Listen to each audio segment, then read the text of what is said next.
যারা অতিরিক্ত ঋণ করে ফেলেছেন, ঋণ করার কারণে দুশ্চিন্তা, পেরেশানি, টেনশনের মধ্যে আছেন, ঋণ পরিশোধ করার মতো কোনো ব্যবস্থা নাই। অনেকে এমন সিদ্ধান্ত নেন ঋণ পরিশোধ না করতে পেরে আত্মহত্যা পর্যন্ত করে ফেলেন। এমনও কিছু মানুষ, এমনও কিছু নিউজ আমরা শুনতে পাই। দুশ্চিন্তা, টেনশন এটা মানুষের জন্য অত্যন্ত ক্ষতির কারণ। আমাদের জীবন চলার পথে আমরা অনেক সময় ঋণ করতে হয়। সংসারের প্রয়োজন মেটানোর জন্য, সন্তানের প্রয়োজন মেটানোর জন্য, অসুস্থতার কারণে অনেক সময় ঋণ করে আমরা চিকিৎসা করতে হয়। অতিরিক্ত ঋণ করার কারণে আমরা পেরেশানি, টেনশনের মধ্যে থাকি। কিভাবে ঋণ পরিশোধ করব? অনেকের ঋণ পরিশোধ করার মতো ব্যবস্থা থাকে না।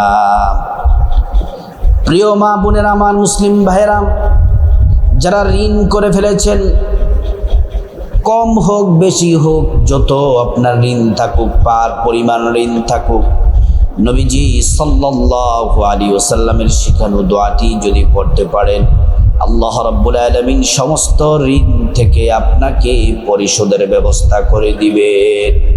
আপনাকে এমন জায়গা থেকে ঋণ পরিশোধের ব্যবস্থা করে দিবেন আপনি কল্পনাও করতে পারবেন না। আপনার কামাই রুজিতে বরকত দিয়ে দিবেন। আয় রুজিতে এতটা বরকত হয়ে যাবে, কিছুদিনের মধ্যে আপনি ঋণ পরিশোধের ব্যবস্থা করে দিতে পারবেন। প্রিয় দিনী ভাই ও বোন, কোরআনের মধ্যে আল্লাহ রাব্বুল আলামিন সব বিষয়ের সমাধান রেখেছেন। আল্লাহ তাআলা কোরআন আল কারীমের মধ্যে বলেন, ফাইন্না মাআল উসরি ইউসরা, ইন্না মাআল উসরি ইউসরা। আল্লাহ পাক বলেন, কষ্টের পরেই রয়েছে স্বস্তি, দুঃখের পরে আছে সুখ। আপনার হতাশ, দুশ্চিন্তার পরেই আছে আনন্দ। এটা আল্লাহর ফয়সালা। প্রিয় মা ও বোনেরা, যে কোনো সমস্যার মধ্যে পড়ে গেলে কোরআনের কাছে আসবেন। কোরআন আপনাকে সুন্দর সমাধান দিয়ে দিবে। কিভাবে বিপদ থেকে মুক্তি পাওয়া যাবে, কিভাবে ঋণ থেকে মুক্তি পাওয়া যাবে। আল্লাহ রাব্বুল আলামিন কোরআন আল কারীমের মধ্যে বলেন, ওয়ানাজ্জালনা আলাইকাল কিতাবা তিবয়ানান লিকুল্লি শাই। আল্লাহ রাব্বুল আলামিন বললেন, কোরআনের মধ্যে আমি সব বিষয় তুলে ধরেছি। এমন কোনো বিষয় নাই যে বিষয় কোরআনের মধ্যে নাই। প্রিয় মা বোনেরা, আমার মুসলিম ভাইরা, ভালো করে শুনুন। আপনি কঠিন ঋণগ্রস্ত আছেন, ঋণে জর্জরিত অবস্থায় আছেন, ঋণ থেকে মুক্তির জন্য এই দোয়াটি যদি পড়তে পারেন তাহলে কপাল খুলে যাবে। ঋণ পরিশোধের ব্যবস্থা আল্লাহ রাব্বুল আলামিন করে দিবেন। সাহাবায়ে কেরাম রিদওয়ানুল্লাহি আলাইহিম আজমাইন কোন সমস্যার মধ্যে পড়ে গেলে রাসূল করিম সাল্লাল্লাহু আলাইহি ওয়াসাল্লামের কাছ থেকে সমাধান নিতেন। আবু দাউদ শরীফের 1555 নম্বর হাদিস। এই হাদিসের মধ্যে ঋণ থেকে মুক্তির দোয়াটি আমরা পেয়ে যাব। নবীজি যেই দোয়াটি ঋণ থেকে মুক্তির জন্য দোয়াটি আমাদেরকে শিখিয়েছেন, এই দোয়াটি আবু দাউদ শরীফের 1555 নম্বর হাদিসের মধ্যে আছে। হযরত আবু সাঈদ খুদরি রাদিয়াল্লাহু আনহু থেকে বর্ণিত, তিনি বলেন, একদা রাসূলুল্লাহ সাল্লাল্লাহু আলাইহি ওয়াসাল্লাম মসজিদে প্রবেশ করে আবু উমামা রাদিয়াল্লাহু আনহু নামক জৈনক আনসার সাহাবীকে দেখতে পান। নবীজি সাল্লাল্লাহু আলাইহি ওয়াসাল্লাম মসজিদে প্রবেশ করে আবু উমামা রাদিয়াল্লাহু আনহুকে দেখতে পেলেন। প্রিয় দিনী ভাই ও বোন, রাসূল করিম সাল্লাল্লাহু আলাইহি ওয়াসাল্লাম আবু মামাকে জিজ্ঞেস করলেন, হে আবু মামা, এখন তো নামাজের কোনো সময় না, নামাজের ওয়াক্ত হয় নাই, নামাজের সময় হয় নাই, তুমি এখন মসজিদে কি করো? নামাজের সময় হতে তো অনেক দেরি আছে, তুমি এখন মসজিদের মধ্যে কি করো? তখন আবু উমামা রাদিয়াল্লাহু আনহু বলেন, ইয়া রাসূলুল্লাহ, ইয়া হাবিবাল্লাহ, নবীজি আমি সীমাহীন দুশ্চিন্তা, ঋণ বা জর্জরিত হওয়ার কারণে ইয়া রাসূলুল্লাহ আমি এই সময় মসজিদে আমি চলে এসেছি। মসজিদে এসে আল্লাহর নিকট এই ঋণ থেকে, অভাব থেকে আমি মুক্তি চাচ্ছি। ইয়া রাসূলুল্লাহ নামাজের সময় এখনো হয় নাই, অনেক বাকি আছে। কিন্তু নবীজি ঋণে জর্জরিত হওয়ার কারণে, টেনশনের কারণে, সীমাহীন দুশ্চিন্তার কারণে, পেরেশানির কারণে আমি মসজিদে চলে এসে আল্লাহর কাছে সাহায্য চাচ্ছি। আল্লাহ যেন আমার পেরেশানি দুশ্চিন্তা দূর করে দেন, আল্লাহ তাআলা যেন আমাকে ঋণ থেকে মুক্তির ব্যবস্থা করে দেন।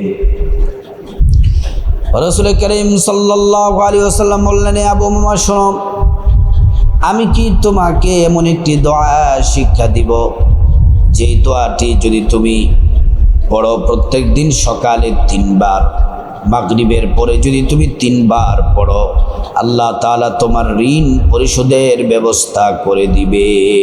তোমার যত পরিমাণে ঋণ থাকুক, তুমি যদি এই দোয়াটি সকালে 3 বার এবং সন্ধ্যায় 3 বার, বিকেলে 3 বার যদি পড়তে পারো, তোমার ঋণ থেকে, তোমার যত ঋণ আছে কোনো ঋণ থাকবে না। আল্লাহ রাব্বুল আলামিন তোমাকে ঋণ থেকে মুক্তির ব্যবস্থা করে দিবেন।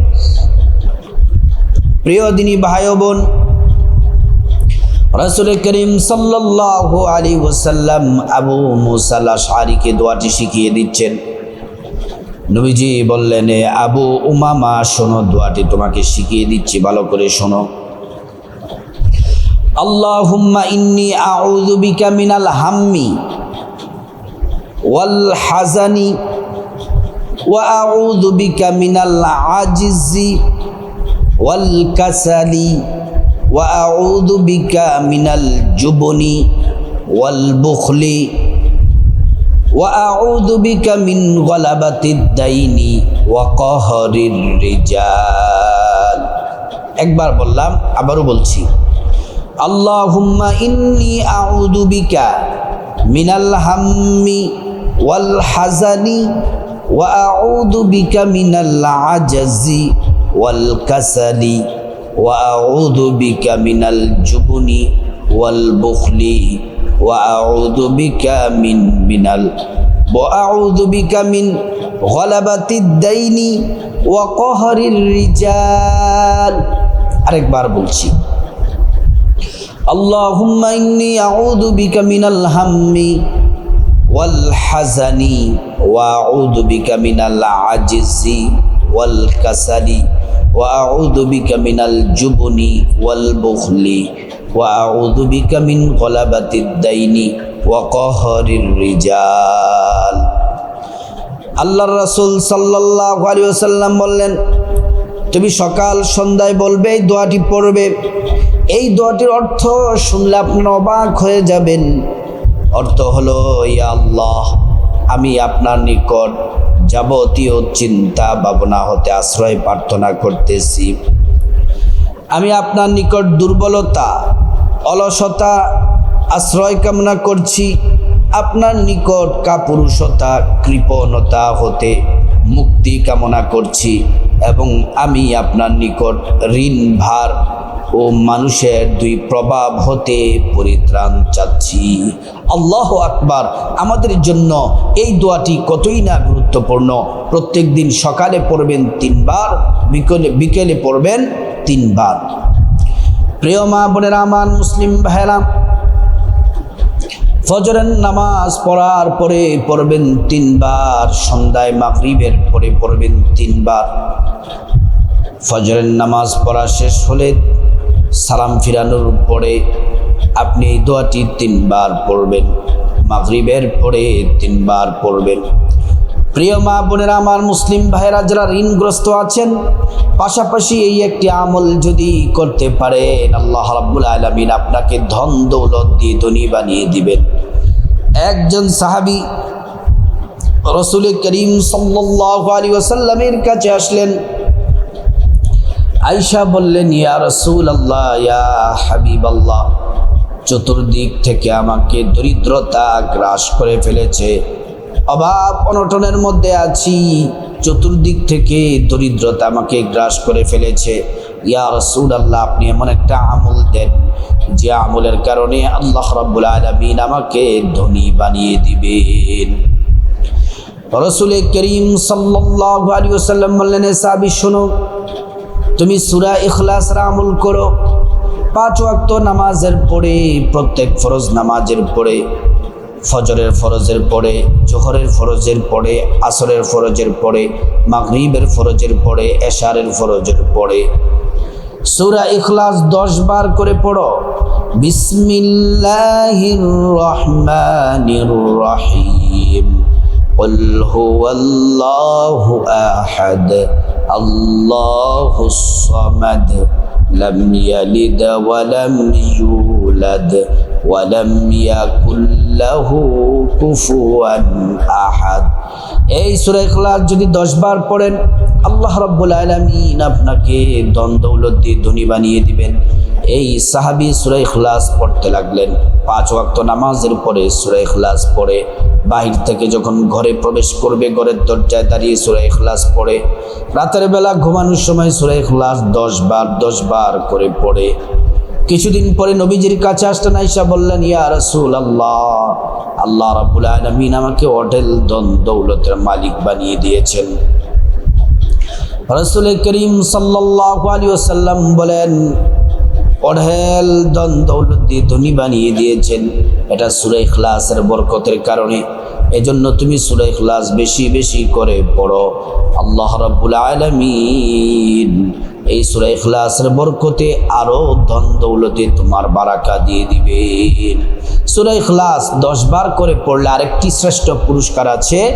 মান ক্বরাআ সূরাতুল ইখলাস 10 মাররাত বানাল্লাহু লাহু বাইতান ফিল জান্নাহ। যে ব্যক্তি সূরা ইখলাস 10 বার পড়বে, আল্লাহ রাব্বুল আলামিন তার জন্য জান্নাতে একটি বিল্ডিং তৈরি করে দেন। প্রত্যেক 10 বার একটি করে জান্নাতে বিল্ডিং পাবেন। আল্লাহু আকবার। আল্লাহ সুবহানাহু ওয়া তাআলা আমাদের সবাইকে ঋণ থেকে মুক্তির শ্রেষ্ঠ দোয়াটি এবং ধনী হওয়ার আমলটি করার আল্লাহ পাক তৌফিক দান করুন।